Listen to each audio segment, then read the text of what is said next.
माजा ललको यादव जी छौरी बोले गे कहिना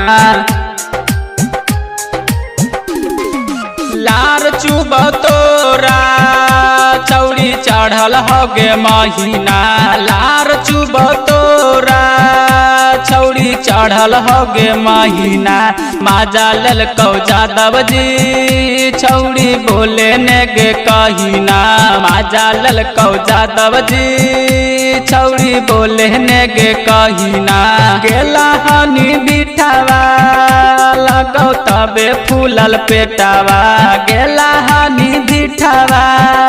लगौ तबे फूलल पेटावा माजा ललको छौरी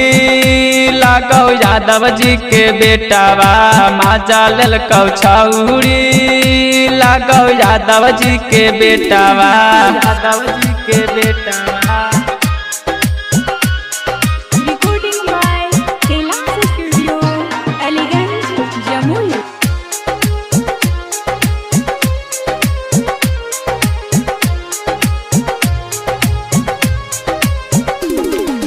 लहरा लुटाला कौ छौरी चूसी चूसी ओठावा लहरा लुटाला कौ छौरी चूसी चूसी ओठावा बाभाना ले गेला रहौ छौरी गौढ़ा वाला खेतावा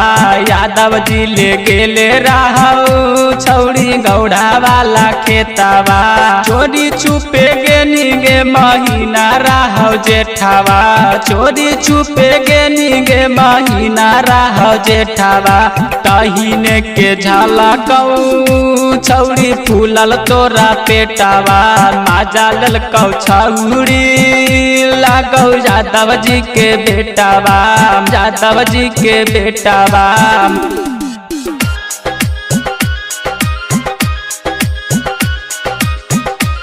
Recording by Kailas Studio, Elegance, Jammu।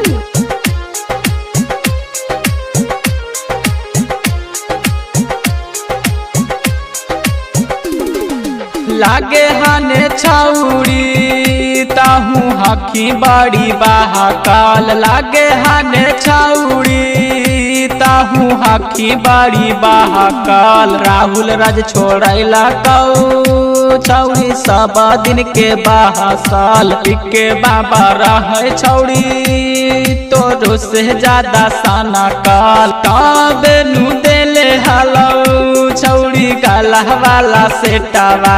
तबे नु देले हलौ छौरी गाला वाला सेटावा माजा ललको छौरी तबे यादव जी के बेटावा तबे नु फूललौ